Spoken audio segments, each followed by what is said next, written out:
자, 오늘 예수님의 사역을 우리가 복음서를 쫓아가고 있는데요. 여러분, 이 복음서는 정말 우리가 다른 어떤 곳보다도 예수님의 행적을 더듬어가는 겁니다. 그리고 예수님의 한마디, 또 예수님의 행동 하나하나 그냥 한 일이 아니겠죠. 다 의미가 있고 상징성이 있고 메시지가 있고 그렇습니다. 자, 예수님의 사역이 점점 부상이 되죠. 공생에 부상이 되고 이제 6장, 7장으로 오면 이미 예수님의 활동이 굉장히 본격화되었어요.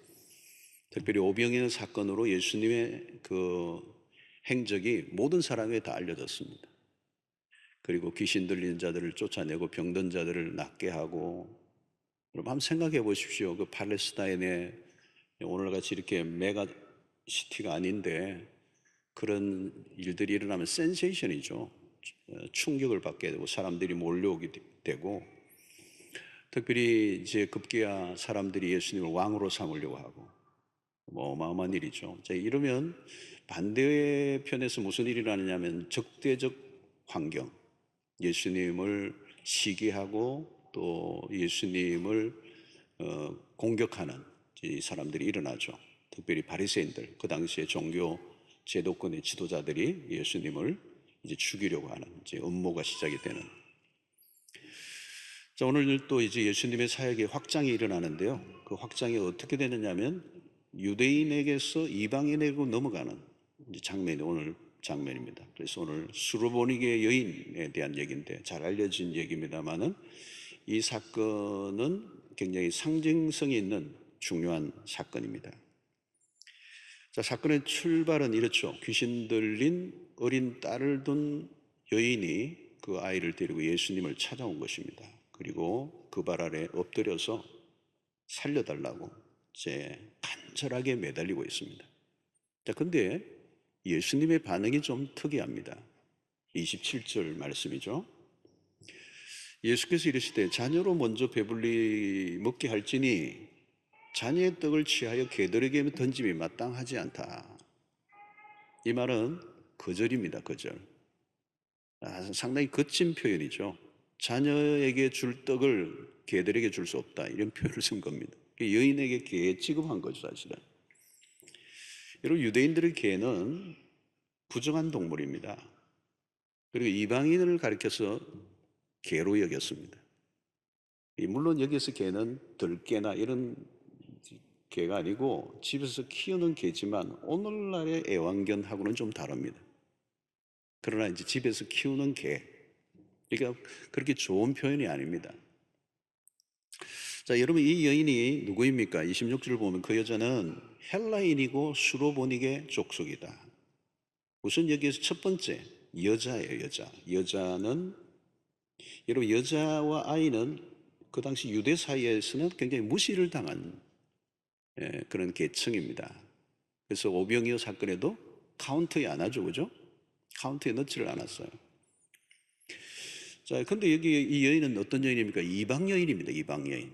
유대인이 아니고, 유대인 사회에서도 여자는 무시를 당했는데 이방인이에요. 이방의 여자라는 거죠. 그리고 스로보니게라는 것은 역사를 거슬러 올라가면 유대와 적대적인 관계에 있는 사이가 좋지 않았던 민족입니다. 그러니까 유대인의 관점에서 보면 배척을 당할 요소를 다 갖고 있죠. 하나 더 있는데 그녀의 딸이 귀신 들려서 더러운 귀신에 들려 있습니다. 자, 주님의 발 앞에 간절히 빌었지만 매몰차게 거절을 하셨습니다. 마태복음은 더 구체적인데요. 여인이 계속 부르짖자 제자들이 쫓아내려고 했습니다. 자, 근데 놀라운 것은 여인이 물러서지를 않아요. 자, 우리는 우선 이 여인이 가진 그 어미의 마음을 우리는 들여다볼 필요가 있습니다. 세상에서 가장 강력한 집념이 있다면 자식을 향한 어미의 마음일 거예요. 어미의 마음. 예, 자식을 둔 여인은 고통하는 자식을 둔 여인은 그죠, 자존심 없어요. 예, 내 생명을 바꾸어서라도 이 아이를 살려내고 싶은 거죠. 자존심 얼마든지 던질 수 있습니다. 이 아이 때문에 겪었던 고통과 절망이 얼마나 컸겠습니까? 할 수 있는 일도 다 해보았을 거예요. 근데 어느 날 누군가 전해준 예수의 소문에 기쁨으로 달려왔습니다. 근데 첫 마디가 예수님이 굉장히 거칠게 거부하신 거예요. 근데 그냥 돌아가지 않습니다. 자존심 막 상하고 욕이나 한번 내뱉고 돌아설 만한데 여인이 물러서지를 않아요. 자, 여기서 여인의 반응이 28절을 우리가 좀 보겠습니다. 여자가 대답하여 이르되 주여 올소이다마는 상 아래 개들도 아이들이 먹던 부스러기를 먹나이다. 아, 대단한 것입니다. 여인은 그 예수님의 말씀에서 완전히 불가능한 절망적인 예수님의 답변에서 희망을 찾아내고 있는 거예요. 예수님의 말씀 자체를 보면 누가 들어도 불가능한 말씀으로 들리는데 여인은 그 속에서 가능성을 본 거예요. 나는 개와 같이 취급을 받아도 괜찮습니다. 근데 개들이라도 주인의 밥상에서 떨어지는 부스러기 정도는 먹을 수 있지 않습니까? 포기하지 않죠. 포기하지 않습니다. 자, 27절을 우리가 다시 자세히 보면 왜 희망을 가졌는가를 알 수가 있습니다. 예수께서 이르시되 자녀로 먼저 배불리게 할지니 자녀의 떡을 취하여 개들에게 던지 마땅치 아니하니라. 여기 먼저라는 단어예요. 그래, 자녀가 먼저 먹는다면 그죠? 그 다음의 기회에는 기대해도 되지 않느냐는 거죠. 먼저라는 예수님의 말에서 이 여인은 희망을 가졌어요. 자녀에게 떡을 주는 우선순위를 인정하는 겁니다. 자, 여러분 여기에서 자녀는 누군가 하면 이스라엘을 의미합니다. 예수님이 오신 목적이 뭐냐면 첫 번째는 이스라엘이 잃어버린 자를 위해 찾아오셨다. 유대 민족을 구원하시고 유대 민족을 통하여 열방을 구원하시려고 하는 하나님의 계획입니다. 그래서 마태복음 15장 24절에는 이 말씀하는 거예요. 예수께서 대답하여 이르시되 나는 이스라엘의 집에 잃어버린 양 외에는 다른 데로 보내심을 받지 아니하였노라 하시니, 이는 이렇게 얘기하는 거예요. 당신의 백성들을 먼저 배불리 주십시오. 나는 첫째를 주장하지 않습니다. 그러나 다음 차례에 먹을 수 있는 기회를 주십시오. 여러분, 이 여인은 놀라운 비밀을 지금 알고 있습니다. 이 비밀이에요. 굉장히 시크릿한 것인데 이 여인이 알고 있습니다. 자, 이 여인은 자신이 이방인이라는 걸 인정했습니다. 그러나 그리스도가 누구이신지를 알고 있는 거예요. 그녀는 예수 그리스도를 통한 구원이 유대인뿐만 아니라 이방인을 포함하고 있다는 이 비밀을 알고 있는 겁니다. 그래서 먼저라는 이 단어에 동그라미를 쳐야 돼요. 로마서 1장 16절에 사도 바울이 이런 얘기합니다. 내가 복음을 부끄러워하지 아니하노니 이 복음은 모든 믿는 자에게 구원을 주시는 하나님의 능력이 됨이라. 먼저는 유대인에게요, 그리고 헬라인에게로다. 여러분, 여기서 우리에게 매우 중요한 것은 복음이 어떤 민족의 경계선을 넘고 있는, 여러분 이것은 유대인들에게 입장에서 보면 충격적인 일입니다. 여러분, 이 여인에게 발견하고 있는 것은 그녀는 지금 무턱대고 떼를 쓰고 있는 게 아니에요. 주님이 누구이신지를 알고 있는 겁니다. 유대인뿐만 아니라 이방인에게도 주어질 은혜를 갈망하고 있습니다. 그리스도가 오신 목적이 무엇입니까? 차별 없이 베풀어 주시는 하나님의 은혜, 하나님의 구원이 얼마나 광대한가를 보여주고 있습니다. 자, 오늘 이 사건에서 놓치지 말아야 하는 것은 복음이 유대 민족을 넘어선 겁니다. 사건의 핵심은 치유가 아니에요. 핵심은 그리스도는 유대인만이 아니라 열방의 구원자로 오셨음을 알려주는 사건이에요. 그리스도는 유대교를 계승하기 위해서 오신 분이 아닙니다. 만약에 예수 그리스도가 유대교를 계승하고 끝났다면 오늘 우리는 그 복음을 받을 수가 없어요. 여기서 우리는 하나님의 사랑은 인종적, 지리적, 민족적 경계선을 넘어서고 있다는 걸 보여줘요. 주님은 스로보닉의 여인의 딸을 고쳐주신 것을 통하여 민족의 울타리, 특정한 계층의 울타리, 성의 울타리를 뛰어넘었습니다. 자, 이 사건은 지난주일 다루었던 손 씻는 문제, 이 정결에 관한 이 바리새인들의 모습과 대조를 이루고 있습니다. 오식적인 문제로 이방인과 사이를 갈라놓는 편협된 바리새인들과 대조를 이루고 있습니다. 이런 바리새인들은 늘 경계선을 만들어요. 자신의 율법을 열심히 지킬수록 담장을 높이 쌓아서 다른 사람을 배타하는, 이방인과 유대인의 사이에 벽을 쌓는 일을 열심히 했어요. 오늘 예수님은 매몰차게 대하심으로 첫째는 여인을 테스트하십니다. 놀랍게도 그녀는 믿음으로 반응합니다. 마가는 이 이방 여인의 믿음을 놓치지 않습니다. 유대인의 높은 장벽 앞에서도 이 여인이 물러서지 않는 거죠.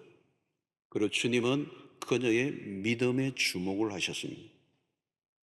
성도 여러분, 주님은 어떤 신분이나 그 사람의 상태보다 그 사람의 믿음을 보세요. 그래서 오늘 마태복음에서도 그녀의 믿음을 이렇게 칭찬하시는데요. 마태복음을 보면 마태복음 15장 28절에 이에 예수께서 대답하여 이르시되 여자여 내 믿음이 크도다. 내 소원대로 되리라 하시니 그때로부터 그의 딸이 나으니라. 여자여 내 믿음이 크도다 그랬어요. 여러분, 주님은 유대인들에게서도 보지 못한 믿음을 이 이방 여자에게서 본 거예요. 그녀가 가진 믿음은 새로운 세계를 열고 있습니다. 수로보닉의 여인의 믿음은 어떻게 나타났습니까? 거대한 그 인종적 장벽 앞에서도 물러서지 않아요. 여러분, 믿음을 가진 사람은 쉽게 포기하지 않습니다. 여인의 믿음은 어디에 초점을 맞추죠? 자신의 상황이나 처지나 신분에 두지 않고 예수 그리스도에게 초점을 맞추고 있습니다. 예수 그리스도에 대한 믿음이에요. 여러분, 여러 가지 상황을 보면 아니지만 상황에 매몰되지 않고 그녀의 믿음은 그리스도에게 초점을 맞추고 있습니다. 사랑하는 성도 여러분, 우리의 삶이 힘들 때마다 우리가 가져야 될 매우 중요한 태도는 우리의 시선을 그리스도에게 집중하는 것입니다. 이 좋은 믿음이란 뭐냐? 상황에 집중하지 않고 그리스도에게 집중하는 것입니다. 현실을 들여다보면 절망하고 포기하는 것입니다.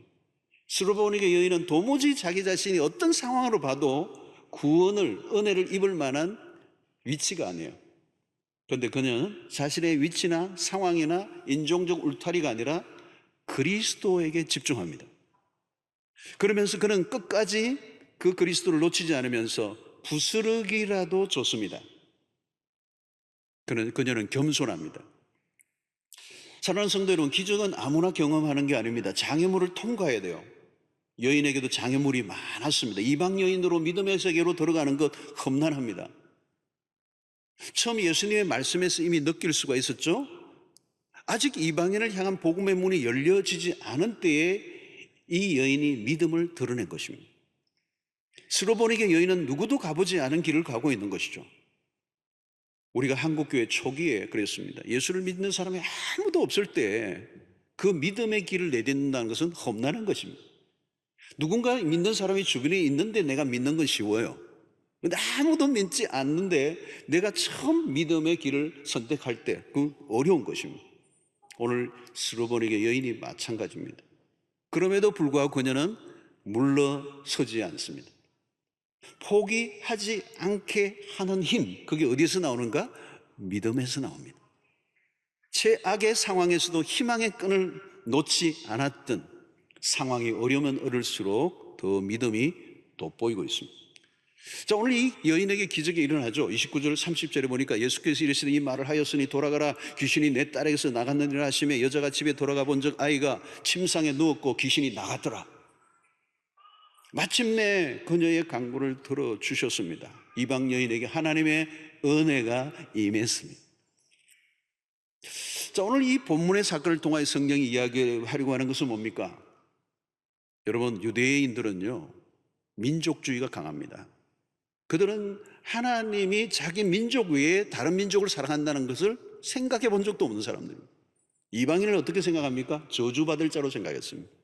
유대인이 아닌 이방인은 그냥 지옥의 불쏘시개 감 정도로 생각했던 사람이 유대인이에요. 배타성이 굉장히 강한 민족이었습니다.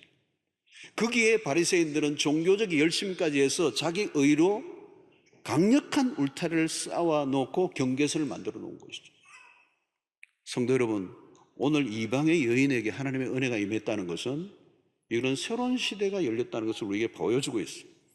믿음은 유대인과 이방인의 경계선을 넘게 합니다. 새로운 지평을 열어주는 거예요. 혈통주의를 다 넘어서는 거예요. 믿음은 인종과 성과 경제적 차이와 신분의 차이를 넘어 새로운 공동체를 만들어냅니다. 믿음이 새로운 신분을 결정하는 것이죠.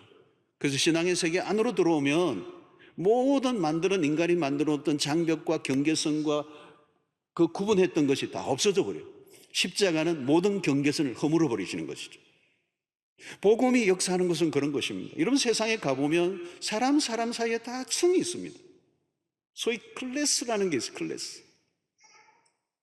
여러분, 인도 같은 나라는 여러분 사회의 이 포지션, 사람들이 가지고 있는 계급을 우리 옛날에는 양반, 쌍놈 이렇게 했는데요. 그 정도가 아니라 인도 같은 나라는 수백 개 층이 있다는 거예요. 사람과 사람 사이에 층이 있습니다. 그 사이에는 뭐가 있어요? 소외가 있고 차별이 있습니다. 눈에 보이지 않는 수많은 장벽들이 있어요. 여기 당신은 들어올 수 없어.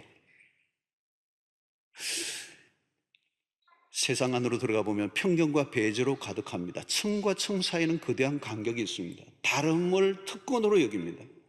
바리새인들이 밥 먹고 하는 일이 날마다 그런 일이었어요. 이방인과 유대인의 간격을 날마다 만들어내는 일.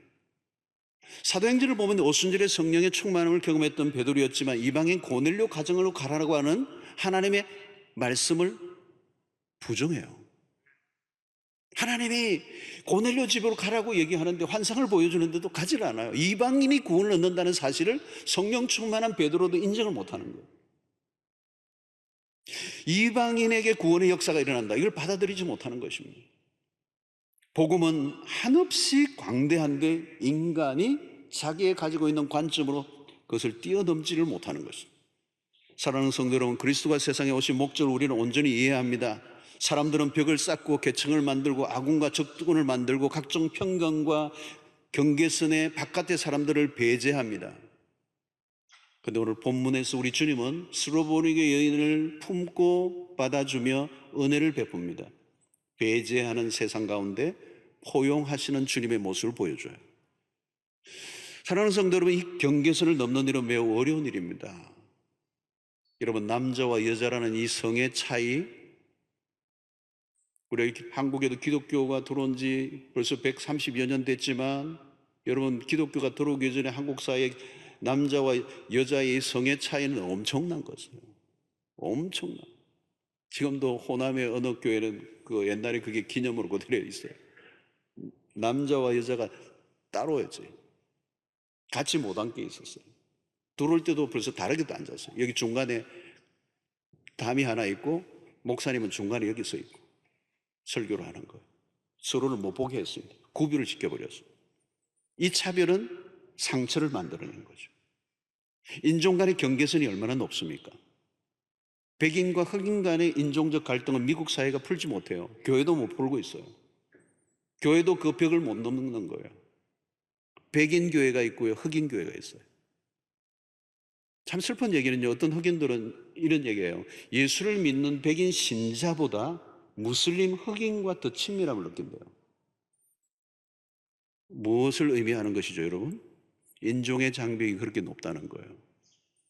스로보니게 여인은 오늘날로 치면 북아프리카 사람입니다. 주님은 민족의 경계선을 훌쩍 뛰어넘어 당신의 은혜를 베풀고 계십니다.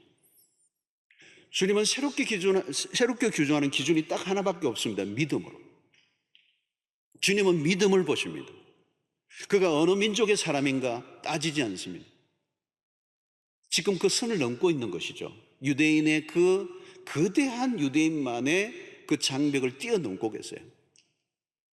남자인가 여자인가를 따지지 않으세요. 오늘 여러분, 스로보니게 이방의 여인, 그리고 그 여인의 딸의 문제를 지금 다루고 있다는 사실을 여러분 기억하셔야 돼요. 주님이 보신 기준은 딱 하나밖에 없어요. 어느 민족인가, 남자인가, 여자인가, 그가 얼마나 율법의 율시 청실한가 그걸 따지지 않아요. 오직 하나요. 믿음으로. 그래서 로마서 10장 12절에 유대인이나 헬라인이나 차별이 없음이라 한 분이신 주께서 모든 사람의 주가 되사 그를 부르는 모든 사람에게 부여하시도다 그랬어요. 여러분, 믿음으로 반응하면 하나님의 참 백성이 되는 것입니다. 어떤 기준도 없다는 거예요. 믿음으로만 하나님을 기쁘시게 할 수 있다. 이 새로운 시대가 열렸다는 겁니다. 믿음으로 반응하면 이제는 주인의 상에서 떨어지는 부스러기가 아니라 주인의 상에 함께 앉는 특권을 누린다는 거예요. 나의 사회적 신분이 무엇이든 인종이 무엇이든 성이 무엇이든 따지지 않습니다. 주님이 구하시는 것은 오직 믿음인 줄 믿습니다.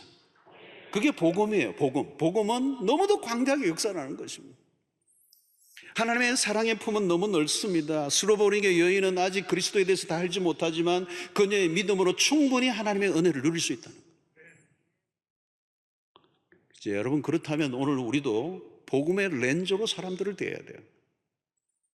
율법의 기준으로 사람을 판단하는 바리새이적 삶이 아니라 복음으로 사람들을 받아들이는 거예요. 내 기준으로 사람을 받아들이지 말고 편견의 안경을 벗고 하나님 우리를 받아들여 주셨던 것처럼 우리도 다른 사람들을 그렇게 받아들여야 한다는 거예요. 성도 여러분, 우리 모두는 죄인입니다. 하나님 앞에 다 비슷하고요. 도토리 키재기예요. 우리가 의로우면 얼마나 어렵겠습니까? 하나님 앞에서 우리가 내세울 게 아무것도 없어요. 오직 구원은 하나님의 은혜로 얻은 것뿐이요, 자랑할 것이 있다면 예수 그리스도의 복음밖에 없다는 거예요. 그리고 여러분, 좋은 교회는 어떤 교회인가 하면 담장이 낮은 교회예요. 바울은 이전의 삶이 유대주의적 좁은 관점에 갇혀 있었습니다. 그러니까 예수 믿는 사람들 잡아가두고 유대주의에 그 앞장서서 열심을 다했어요. 율법적인 태도를 가진 사람은 자기 안에 자기가 갇혀버리는 것이죠. 배타적 그리스도인이 됩니다. 코로나19로 인해서 세상 사람들로부터 질타를 받는 것 중에 하나가 뭔가 하면 교회의 배타성이에요. 이 교회가 영어로 치면 아이솔레이트 되어 있는, 뭔가 이렇게 따로 세상과 격리되어 있는. 왜 이런 일이 일어났을까요? 세상이 우리를 배타적으로 대하기 전에 우리가 세상을 배타적으로 대한 면이 많아요. 우리끼리만의 공동체를 만드는 일이 익숙했다는 겁니다. 그래서 세상에 대한 독선적인 태도가 우리 안에 좀 있었던 거죠. 그래서 세상 사람들이 지금 거부감을 많이 내요. 코로나 때문에. 이게 이제 좀 더 드러난 거예요. 여러분, 예를 들면 동성애자들에 대해서도 그렇습니다. 동성애는 분명히 죄죠. 그 죄를 죄로 지적하는 것까지는 분명히 해야 돼요. 그건 죄입니다 이렇게 얘기해야 돼요. 근데 복음 안에서 동성애자들을 끌어안고자 하는 마음을 동시에 가지고 있어야 돼요. 동성애가 죄라고 지적하는 열심만큼 그들도 하나님의 자비와 은총을 입어야 할 대상으로 여기고 사랑으로 품는 열심도 같이 있어야 돼요. 그냥 무조건 그건 죄입니다 라고 하고 죽일 인간처럼 그냥 교회 발도 못 디게 하면 안 된다는 거예요. 그 안에는 뭐가 있어요? 우리 안에 은근히 숨어있는 도덕적 우월주의가 있다는 거예요. 엄격한 경계선을 걷다 보면 구원을 받아야 할 대상으로부터 우리가 멀어져 버리는 거예요. 그래서 세상 사람들이 뭐라고 얘기하면 너희들 잘났다. 우리는 자꾸 세상과 적대적인 담을 쌓는 일을 우리도 모르게 해왔어. 그건 복음의 모습이 아닙니다. 복음이 마음껏 역사하도록 해야 합니다. 그리스도에게로 나오는 일에 누구도 제한을 받아서는 안 된다. 그리스도에게 나오는 그 일에 인종이든 종교든 성이든 전통이든 우리도 모르게 만들어 놓은 담장을 다 허물어야 된다. 누구든지. 여러분, 오늘 예수님이 스로보니게 여인의 딸을 고쳐주신 사건은 엄청난 사건입니다. 새로운 시대를 보여주고 있습니다. 복음이 얼마나 광범위하게 퍼져나갈 것인가를 보여줍니다. 복음은 만민의 것이다는 거예요.